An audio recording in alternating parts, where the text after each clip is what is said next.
What's up guys, it's Tom here and it's a great morning for Liverpool fans because David Ornstein dropped a bomb by saying that Liverpool have identified a defensive midfielder and we are already in talks to sign a defensive midfielder. And the fact that David Ornstein dropped this news means that the negotiations are in advanced stage and we will explore who that defensive midfielder could be, because there is a big reason why David Ornstein didn't name the player, which means that Liverpool are very close to concluding the deal, but they don't want the journalists leaking the actual name of the player yet because they don't want other clubs to jump on this and try to hijack the deal. But this means that this week we could have a major announcement from Liverpool for Arne Slot's first transfer, and that could be a monster defensive midfielder, exactly what the club needs and what Liverpool FC needs. So let me know, who do you think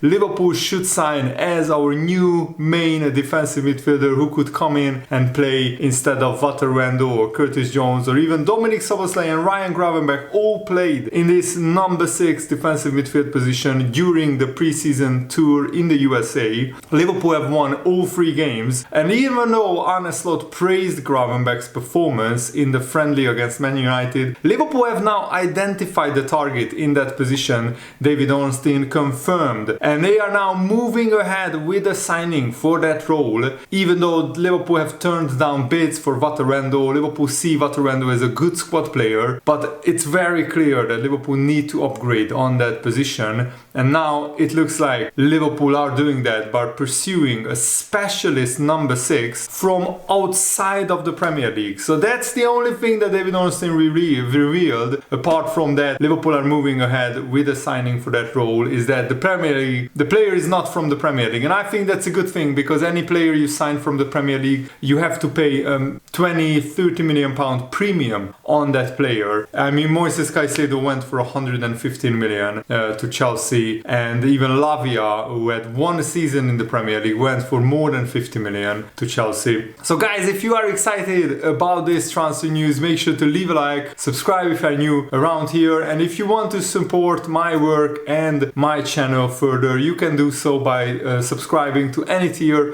on Patreon. It costs like a few dollars. It's like buying a cup of tea or a cup of coffee for me, and it helps me out and helps me keep running this channel. Link is in the video's description. And David Ornstein is also reporting that it has been a very encouraging preseason tour for Fabio Carvalho. Liverpool have already rejected a 15 million pound bid from Southampton for Carvalho, but it looks like Liverpool are open to selling Carvalho because now Leicester City have joined the negotiations, and Leicester now know that they need to bid way more than the 50 million if they seriously want to sign Carvalho. And Carvalho is open to a transfer because he wants to regular first team football, he wants to play minutes. Liverpool don't want to loan Carvalho out, so either we sell him for very good money or we keep him as a squad player. Liverpool are also in no rush to make a decision on Bobby Clark's future. Liverpool rejected a 6 million bid from Salzburg, the new club of Pep Yinders, and Liverpool value him at around 12 million.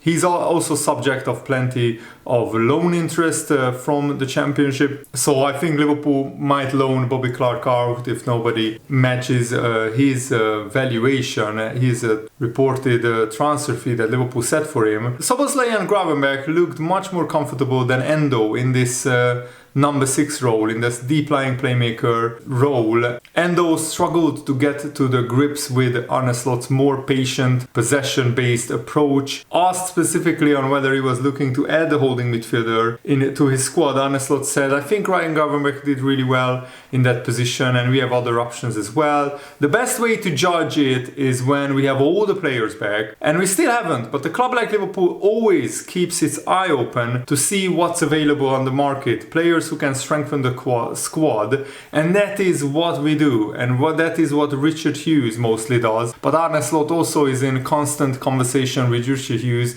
about the profile of the player that Liverpool are targeting, and that is not just for one position. Liverpool constantly evaluate the squad. Arne Slot does that on a weekly basis, And Liverpool are basically now activating themselves in the transfer market. And Liverpool fans have been very patient, and I think our patience will pay off with some really big signings this month in August, especially if we sign a specialist number 6 in the defensive midfield position who is already great and who has the potential to become world class. I'm really excited about that. Of course, Alexis Mac Allister is probably the most well-suited player for the role in Arne Slot's system that he wants, which requires a controller rather than a destroyer. It is an area that could be improved, of course, and it makes sense that Liverpool are now chasing a new number 6 from outside the Premier League. Anthony Gordon, Liverpool remains a player that Liverpool have an interest in. Anthony Gordon's head have been turned by the interest of Liverpool, but Newcastle are no longer under FFP strain this summer, so they don't have to sell. So that is a tough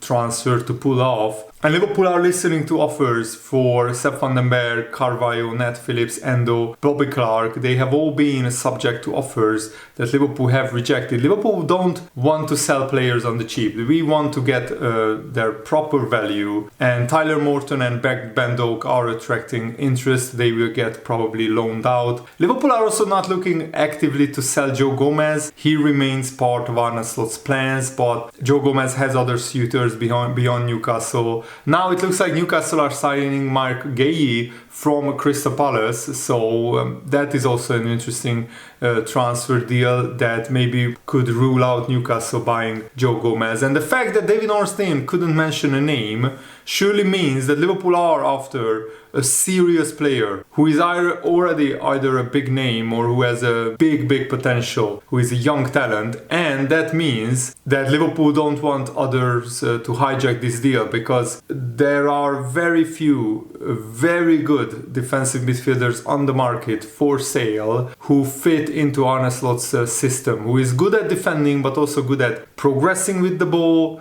good at passing, long passes, short passes, and he also is physically more strong, more agile than Wataru or Alexis Mac Allister. And the fact that other big clubs are also interested in buying a defensive midfielder, for example Manchester United, Liverpool are simply trying to avoid competition by concluding this transfer deal in secrecy. That's why we didn't want to leak the name of the player that we are looking for. My preferred signing would be either Zubimendi or Ederson, but I would also love to see Joshua Kimmich, even though I don't think he has the physicality necessary for that role. His passing range, his experience would be absolutely invaluable. And the Anfield Talk Twitter page asked what kind of Mr. Number 6 Liverpool are looking for, and also keep in mind the profile Arne Slot is looking for, and be realistic. And the Liverpool fan responded with a host of names that I want to show you guys, because I think these are realistically probably the player will come out of this list. Well, not 100%, but this narrows it down, and now you get the sense what kind of player Liverpool are looking for. So Varela of FC Porto, very good young promising defensive midfielder with good agility, dribbling and passing range. Zubimendi, very hard profile, Spanish international from Real Sociedad, and he could be our next Xabi Alonso, because remember we signed a young Xabi Alonso, which not many people have heard of, from Real Sociedad, and the rest is history. He won his first Champions League trophy in his first season with Liverpool. Hjulmand, I think that's how to properly spell his name, is a player from Atalanta who is also very promising, but he's very young and very raw. Ugarte, Man United walked away from that deal because of the £52 million transfer fee. I'm still not convinced of him, because he's a proper destroyer, but I'm not sure he has the passing range and the ball carrying capabilities needed for Arne Slot's unique style. Frendrup is another name coming from Italy. I think he plays for Bologna. I'm not sure about that. I'm not too familiar with that player, so I can't comment exactly how good he is. But Ederson, we made many videos about him. I think he is my number one target on the wish list for Liverpool getting a defensive midfielder, even though some people are saying that maybe he doesn't have the passing range of a Zubimendi or a Kimmich. Team Koopmeiners is another player from Atalanta who is very talented, but I'm not sure he's on the Liverpool level. Vitinha from Paris Saint-Germain, is a very interesting and very talented player, but I think he's better at attacking than defending. And Joshua Kimmich, you don't need any introduction about him. What a world-class player he is. He's not a destroyer, but a controller. Exactly the role that Liverpool are looking for, in my opinion, in this defensive midfielder, holding midfielder role. So Fabio Carvalho is also fighting for his place, and there is interest not just from Southampton and Leicester, but Fulham as well. And a lot of people, a lot of clubs are interested in Carvalho from Europe as well. So German clubs as well as other clubs as well. So I think Fabio Carvalho, if we get a high enough bid, Liverpool will sell him. Liverpool's interest in Gordon is still there. Gordon's value will never be higher because he still has 2 years left on his contract, and if he doesn't sign a new contract, then Newcastle might sell later on in the window. So that's just a story that we should keep in our minds, that Liverpool are still interested in Anthony Gordon, and Leicester City entered the race to sign Fabio Carvalho, which I already mentioned. What is also an interesting subplot is that Martin Zubimendi's agent is Inaki Ibanez, who Richard Hughes has an excellent relationship with, because that agent is also Iraola's agent, who went to Bournemouth as their new manager last summer, and it was a big gamble which paid off massively. Bournemouth had a great season and they are trying to build on that by getting good players in, but Richard Hughes has an excellent relationship with Inaki Ibanez, the agent of Martin Zubimendi. Of course, that might mean nothing, but it might mean that the talks for Zubimendi would be very easy, because Richard Hughes knows the agent already,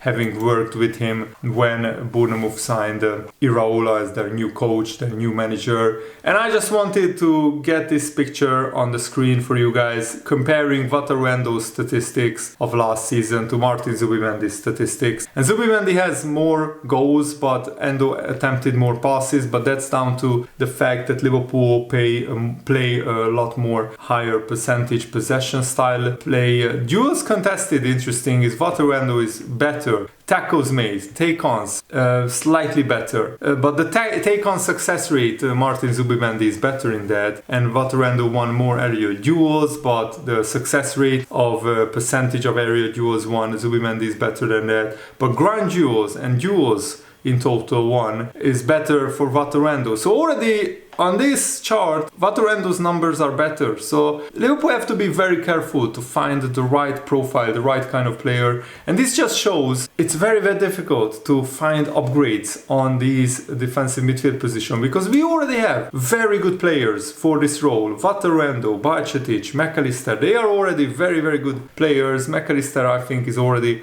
world class. Just to summarize the story, it is very much seems like David Ornstein has been given the exclusive story from Liverpool that they are after a defensive midfielder, and he's holding and reserving the bulk of information and then drop the bomb when the club say of exactly who the player is, because Liverpool only want the name to be out when the deal is already pretty much done, and nothing can jeopardize the deal. I mean, imagine if right now Liverpool would reveal that we are in talks to sign Zubimendi, and then Man United come in and offer him twice the money that Liverpool are offering. Then Zubimendi might choose Man United just for the money. So Liverpool don't want to complicate this deal. I just gave you an example, not an exact scenario that will happen, but the scenario that could happen. So not naming the player is a lot more positive than it shows, because that must mean that Liverpool must be closing in on our first major signing. And Liverpool were shutting up all leaks before even the transfer window began. That's why there has been a massive drop-off in information, which of course made my job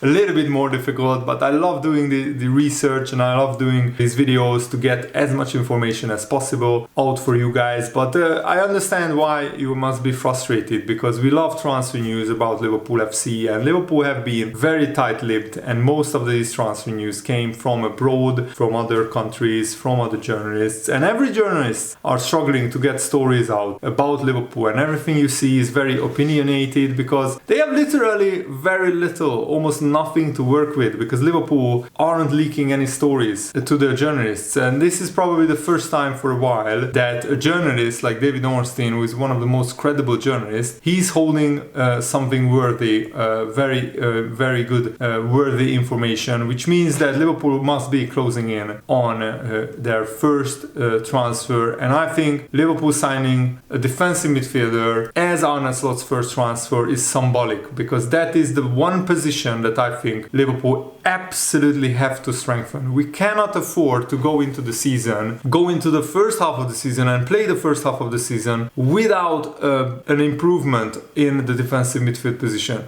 Because Endo is good, McAllister is great, Bajcetic is a good young player, but they are not the finished article when it comes to the defensive midfielder. Exactly the type of player that Arne Slot needs is a controller who can defend but who can also carry the ball, who can have world-class passing range, who can hit the ball long and also slip the ball through into the channels for Luis Diaz, Darwin Núñez, Mo Salah. And Liverpool need to sign a player who is either world-class right now already, or who has the potential to be world-class and who is already better than Endo. Basically, that's the requirement. And it's not that difficult to find a player who is better than Endo, who is also maybe stronger, better physically. And this is a critical position in Arne Slot's setup.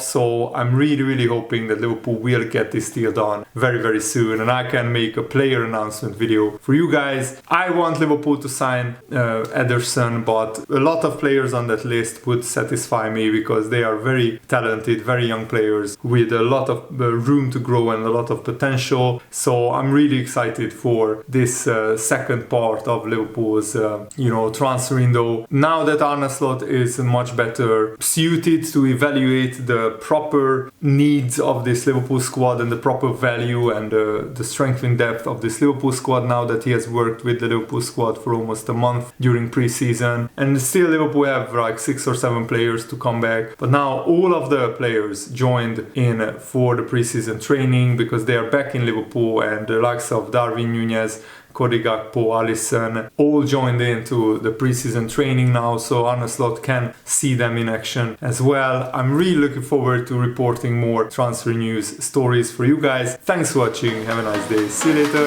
goodbye.